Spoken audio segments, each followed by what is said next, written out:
Star Trek's prophets are powerful, but I think there's an even stronger species out there. The Bajoran prophets are one of the most powerful races in the Star Trek universe, but now there are hints of species and forces even stronger than them. The prophets have been front and center in IDW's flagship Star Trek comic, guiding Sisko on his journey to defeat Lore. Now, in issue 29, with the rest of the universe gone, the prophets show fear for the very first time. Star Trek #29 is written by Jackson Lansing and Colin Kelly and drawn by Tess Fowler. The prophets inform Sisko that his universe is gone and never coming back. Angered, Sisko vows to travel back to whatever is now out there, called by the prophets a construct, and fix the damage Lore has done. As Sisko begins preparing for his trip, the prophets ask him to reconsider. The prophets seem terrified at what lies outside the construct. The prophets fear they will become. The Bajoran prophets were central to Star Trek Deep Space Nine. Introduced in the first episode, the non-corporeal aliens living inside the Bajoran wormhole, or the Celestial Temple, immediately take an interest in Ben Sisko. The prophets, speaking through the Bajoran spiritual leader Kaiopaka, christened Sisko their emissary. Sisko's relationship with the prophets grew and evolved over Deep Space Nine's 7 seasons, and culminated with him leaving our reality, traveling to the Celestial Temple, where he would reside with the prophets, learning the secrets of the universe. Throughout the series' run, the prophets have appeared to Sisko, but any advice and guidance they give is couched in doublespeak and riddles. It appeared the prophets would never return Sisko until the first issue of IDW's Star Trek title. Kallus II began slaughtering the gods of the universe, threatening to upend the entire cosmic order. The prophets sent Sisko back to his reality, seemingly charging him with stopping Kallus' reign of terror. Throughout the series' run, the prophets have appeared to Sisko, but any advice and guidance they give is couched in doublespeak and riddles. Sisko has grown increasingly dissatisfied with the prophets and their vague pronouncements, leading to him defying their will at the end of issue 29. Just how powerful are the prophets of Bajor? Can they even be killed? The prophets, as seen throughout Star Trek Deep Space Nine, are easily one of the most powerful races in the franchise. The prophets are nonlinear in nature, meaning they do not experience the flow of time like normal life forms.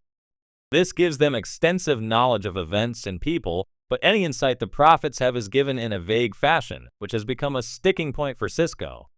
Sisko feels that for all their power, which includes the ability to create a wormhole as well as will away an entire invasion fleet, the prophets could end Kallus themselves. Over the last 2 years of IDW Star Trek comics, the prophets' reluctance to get involved has angered Sisko. Why the prophets were so cagey in their involvement is a mystery. It could be assumed that they too would fall before Kallus and later Lore, but they did not seem concerned. Even when Lore threatened the other gods of the Star Trek universe during the Pleroma storyline, the prophets did not seem fazed. Finally, even after Lore destroyed the multiverse, the prophets continued on, having shunted Sisko into the Pocket Universe. The Star Trek universe is vast and mysterious, brimming with civilizations that stretch the limits of imagination. From the omnipotent Q continuum to the enigmatic Organians, the franchise has long challenged our perception of power, evolution, and existence itself. Yet among the many mysterious entities, few are as baffling and awe-inspiring as the prophets, the timeless, nonlinear beings who inhabit the Bajoran wormhole. To the Bajorans, they are gods. To Starfleet, they're powerful wormhole aliens whose nature defies science. But as fascinating as the prophets are, I believe there's a species out there that may be even stronger, the Metrons. Let's talk about the prophets first. These beings exist outside of time and see past, present, and future as a singular experience. When Benjamin Sisko first encounters them in Deep Space Nine, the encounter isn't just an alien first contact, it's a theological, philosophical, and psychological reckoning. The prophets don't just observe, they intervene. They pull Sisko out of linear time and show him moments from his life like a deck of shuffled cards. Later, they manipulate events to ensure he becomes their emissary. And when the Dominion War threatens Bajor, they straight up erase an entire fleet of Jem'Hadar ships from existence. Yes, the prophets are incredibly powerful. But power isn't just about how much force you can exert. It's about awareness, control, purpose, and ultimately choice. Which brings us to the Metrons. First introduced in the original series episode, Arena, the Metrons appear at first to be ethereal moral referees, stepping in to prevent a deadly conflict between Captain Kirk and the Gorn. They transport both combatants to an isolated planet and watch as Kirk struggles to survive against his reptilian foe. It seems like a gladiatorial test. But then the twist arrives. The Metrons weren't testing Kirk's strength, they were testing his mercy. And when he chooses not to kill the Gorn, they're intrigued. So intrigued, in fact, that they hint they might consider humanity worthy of future interaction once we've evolved a bit more. Let that sink in. A species powerful enough to manipulate space, time, and life, who not only observes us, but judges our moral development and finds us wanting. And that's the last we hear of them. The Metrons don't show up often, which is part of what makes them so compelling. Unlike the Q, who enjoy meddling and toying with lesser species, or the Prophets, who act as guardians of a specific region and people, the Metrons seem distant, removed, and deliberate. They're not omnipotent like the Q, nor as spiritually entangled as the Prophets. But they have an eerie composure, a cosmic detachment that makes them feel less like beings and more like forces. Their power isn't as flashy as the Q snapping their fingers or the Prophets erasing a fleet. But sometimes, restraint is a bigger flex than action. The Metrons never showed off their full abilities. Why would they? From their perspective, we're still ants, curious ants, maybe even promising ants, but ants nonetheless. And here's where it gets interesting. We don't really know where the Metrons come from.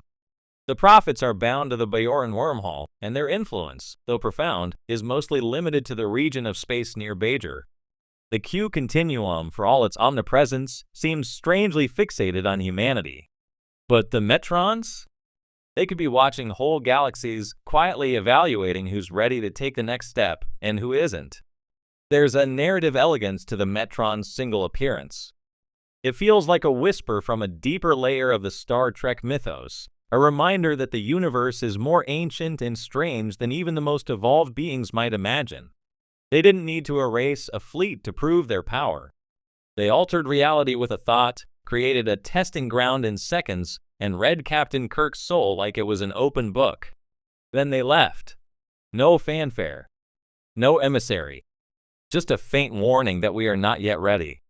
Power isn't always about control, it's about vision.